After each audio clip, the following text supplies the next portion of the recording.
L'espace public roquemorois ne connaît pas véritablement de ségrégation sexuelle au Moyen-Âge et à l'époque moderne. Les femmes sont partout, et on les voit même au cabaret, même si on ne les y trouve pas aussi souvent que les hommes. La place publique de la ville est donc un espace où elles vaquent fréquemment à leurs affaires domestiques.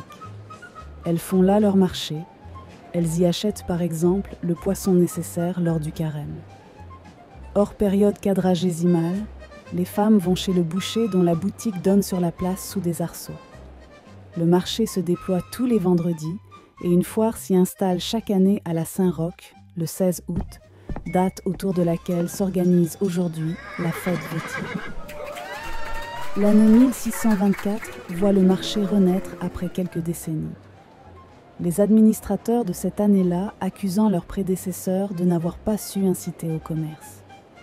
Des mesures fortes sont prises. Il est question de contraindre tous les marchands, revendeurs, artisans et autres de porter à la vente de la marchandise le vendredi jusqu'à 16h avec leur table.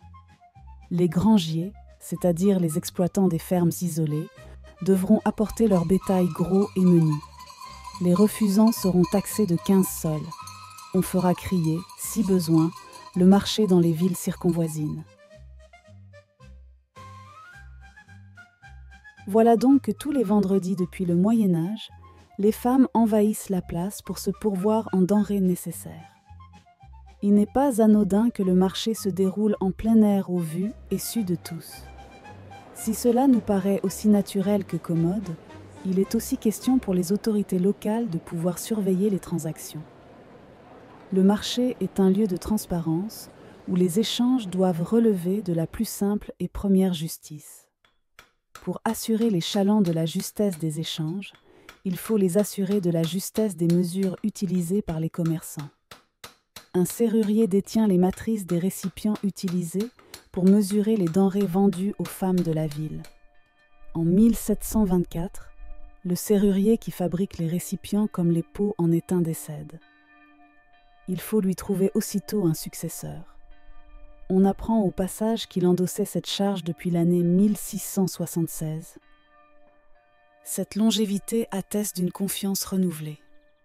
Le 29 juillet 1767, des femmes se plaignent des boulangers qui vendent des pains à la pièce en déconnectant leur prix de leur poids. Cela constitue une innovation inadmissible. Alors que la boucherie est municipale et sans concurrence, cette dernière est forte dans le commerce des pains, car les boulangers doivent concourir avec des fourniers qui ne font que cuire le pain préparé à la maison, et les répétiers, revendeurs de pain généralement d'une qualité au mieux moyenne, alors que les boulangers font ce pain blanc dont on raffole, et qui prendra peu à peu la forme de nos gros pains et de nos baguettes traditionnelles. On comprend donc qu'une bonne ménagère, c'est d'abord une personne capable de ne pas se faire rouler dans la farine par des commerçants peu scrupuleux. Les scandales comme on dit alors, sont réguliers. Le mot même fait référence à une unité de mesure du vin. Les secondiles, mesures en vigueur à Villeneuve, Roquemaure et ailleurs dans le Midi. L'escandalier étant celui qui fait la mesure du vin. En 1640, des femmes s'émeuvent de l'utilisation de mesures fausses. Elles font un scandale. Les consuls réagissent immédiatement et font fabriquer une nouvelle matrice destinée à être gardée dans la maison commune et servira de référence officielle pour vérifier l'exactitude des mesures employées par les marchands de vin, afin d'assurer l'équité et la transparence des transactions commerciales.